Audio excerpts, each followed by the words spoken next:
ṣebí lókè lókè ni àbí bẹ́ẹ̀ náà ni Amsoni lókè lókè lẹ máa lọ kàtí ṣebí lókè lókè ni àbí bẹ́ẹ̀ náà ni lókè lókè la máa lọ. Ok, bá mi ṣe kíá o, tètè bá mi ṣe kó yanjú, don't let me laugh me kán má sọ pé ó tán nídìí mi.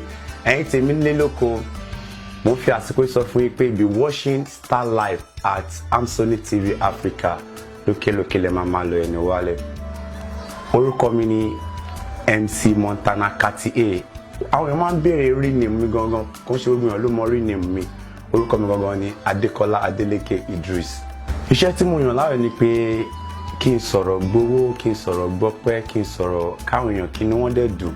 So mo nífẹ̀ẹ́ sí pé kí n máa sọ̀rọ̀ láàrin àwùjọ àwọn ènìyàn. Mo dẹ̀ nífẹ̀ẹ́ sí pé kí n máa kọrin láti kékeré ni mo ti máa ń lu drum set.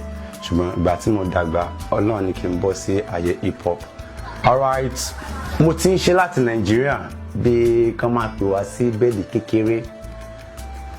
Ẹ tí mo wò àti Nàìjíríà náà pè ní MC Water. Wọ́n máa ń ṣe program ní FM.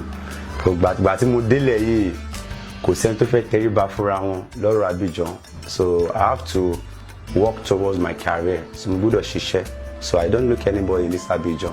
Ṣiṣẹ́ ara mi.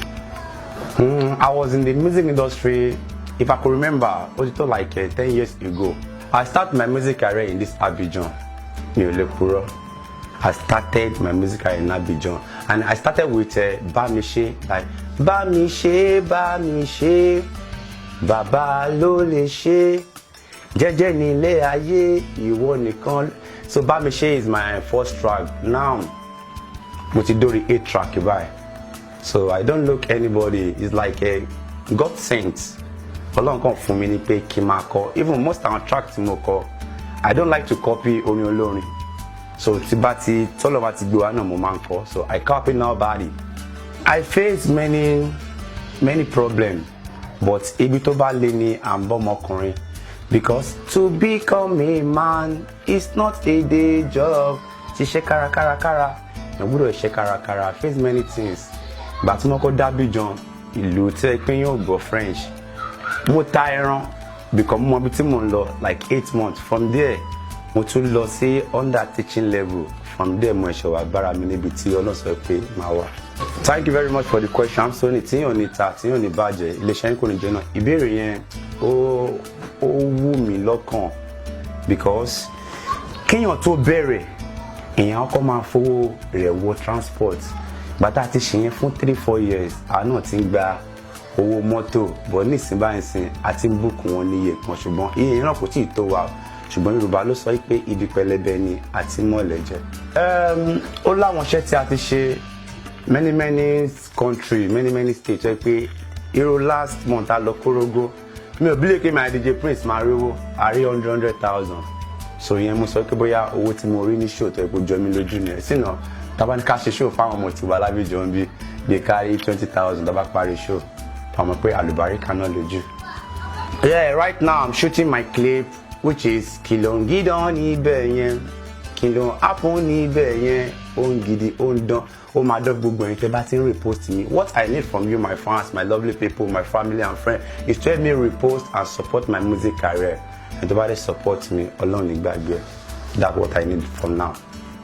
Kò pọn dandan kéèyàn gbọ́dọ̀ àwọn olóṣó kọjá, but èèyàn kàn lè lo advantages wọn bí kí wọ́n bá yàn repost. And then some àwọn olóṣó mi tí wọ́n bá like èèyàn, they can give you money millions, but kò pọn dandan kéèyàn gbọ́dọ̀ wọn. Ordinary person lè help èèyàn, but wíwá la mọ̀ pé Abidjan tá a wà obìnrin ló di ajé ìlú ìdání. So a gbọ́dọ̀ fún àwọn náà lọ́wọ́, but kò pọn dandan pé àfilò kéèyàn gbọ́dọ̀ wọn kọjá. That's why I work in my own. Mi dúró lọ́wọ́ olóṣù kankan láti ṣe nǹkan tí mò ń ṣe. Tí wọ́n bá pè mí sí MC ní ọ̀dọ̀ àwọn olóṣù yẹn, mo máa request fún hotel. Torí kò ń ṣe gbogbo obìnrin tí wọ́n bá rí náà lèèyàn gbọ́dọ̀ da àyàlè torí ògo. So mi ò kí ń sun ọ̀dọ̀ olóṣù. Mo máa prefer pé if you want to carry me as an MC for your showbiz, you have to secure and collect hotel, even a room, so for me to relax after the show. As I'm in Abidjan, I'm running my music career in Nigeria. It's about opportunity. because nobody knows tomorrow. I like to feature Kiss Daniel, as you can see in this Star Life. If I can see Whiskey opportunity because he's my mentor. If I can see Naira Marley, also Bado. But all is well, because it's all on. So, you know, at the moment, mention to one Star Life. If I can see opportunity, I would like to be with them.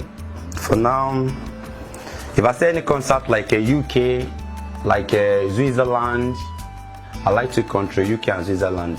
Ìmọ̀ràn mi fún àwọn tó bá fẹ́ ṣe MC àbí tí wọ́n wà ní orí iṣẹ́ MC lọ́wọ́lọ́wọ́ báyìí, ìpè kí wọ́n má relent, because many things ma occur.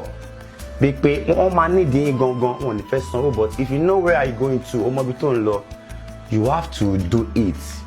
So ìmọ̀ràn tí mo ní fún àwọn MC tí ó wà lẹ́yìn tí wọ́n wà right now tí wọ́n ṣì ń bọ̀ ni pé kí wọ́n má sùn, torí pé ẹni tó bá sùn ló máa ṣe kíni ló máa sùn. Alright, my greeting to my fans, friends, family and my people that is there with me. God will support you, God will be with you. Torí ṣebí lókè lókè ni àbí bẹ́ẹ̀ náà ni Anthony lókè lókè ilẹ̀ màmá lọ. Ẹ̀yin tẹ́ support mi náà lókè lókè lọ wà fún ní gbé. Shout out to Alhaji Sami Sports, iléeṣẹ́ yín ò ní jóná.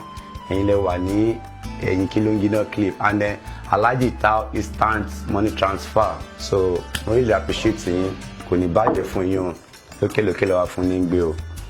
I really appreciate Anthony, torí pé tí o bá ń ṣe Anthony, ibo ni àwọn artist Abidjan fẹ́ wà, ibo ni ọ̀pọ̀lọpọ̀ àwọn Fuji fẹ́ wà. So ìmọ̀ tọ́lọ́run fún yín, ìmọ̀ náà kò ní dópin. Gbogbo nǹkan tẹ́ ẹ ní kò ní dìbàjẹ́.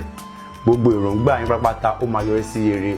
Iléeṣẹ́ yìí ó máa lọ káàkiri àgbáláyé. Mo gbọ́ pé Anthony TV Africa, no, very soon Anthony TV World bó ṣe máa jẹ́ nìyẹn. Let me just sing Kilongidon, that's my clip, but kò tíì ṣe tán. Kilongidon níbẹ̀ yẹn, kí ló happen níbẹ̀ yẹn, Kilongidon níbẹ̀ yẹn, kí ló ṣẹlẹ̀ níbẹ̀ yẹn, ògidì ondan based on belief ó sì máa dán ògidì ondan lágbọ́rọ̀ lọ́hùn ó sì máa dán ṣiṣẹ́ kára kò gbọ́pẹ́ sára ìfi hustle ló máa gbéra yé máa gbéra tó bá ń gbéra iṣẹ́ kára má fọ́ sára iṣẹ́ lóògùn iṣẹ́. Anthony múra síṣẹ́ kó má ṣọ̀lẹ ẹni tó bá ṣiṣẹ́ déédéé ló máa gbọ́pẹ́ délé. Iṣẹ́ lóògùn iṣẹ́, múra síṣẹ́ kó má ṣọ̀lẹ. Mo ti ṣiṣẹ́ déédéé, yóò máa fẹ́.